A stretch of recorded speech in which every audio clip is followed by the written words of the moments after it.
அதை கேட்டு சாராயத்தை 16 வயசு பையனுக்கு 12 வயசு பொண்ணுக்கு எவன் போய் கேட்டாலும் சாராயத்தை ஊத்தி கொடுக்கிற அற்ப சாராயத்தை குடித்து விட்டு போதையில் தள்ளாடுகிற சாராயத்தை டாஸ்மாக்ல ஊத்தி கொடுக்கிறவன் கவர்மெண்ட் ஜாப். ஆடு மாடையும் மேய்த்த ஆடு மாடா சீமான ஆடு மாடு வைக்க போறாரா? அவர் விவசாயமா நக்கல் மயிறு.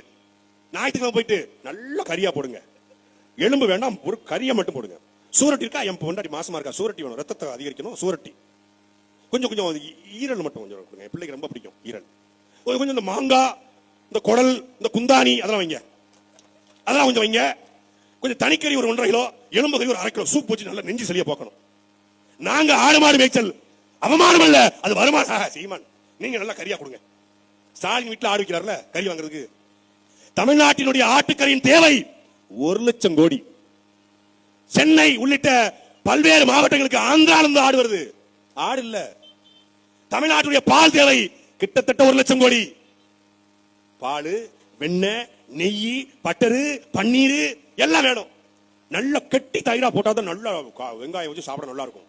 இந்த தயிரை போட்டு குழப்பி பக்கத்துல மாங்காய் ஊற வச்சா அடே பேஷ் பேஷ் நல்லா இருக்கும். தயிர் என்ன மயிர் இருந்து வருமா? மாடு மேய்ச்சாதாண்டா வரும். மாடு மேய்க்கிறதுக்கு என்ன வேணும்? நிலம் வேணும்.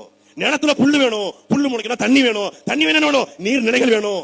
நீர்நிலை வேணும் என்ன வேணும்? அதுக்கு நீர்நிலை உருவாக்கணும். அதுக்கு நீர்நிலை மழை வேணும், மரம் வைக்கணும். அதனால தான் சொல்றோம் 10 ஆண்டு பசுமை திட்டம் பல கோடி பனை திட்டம் என்று.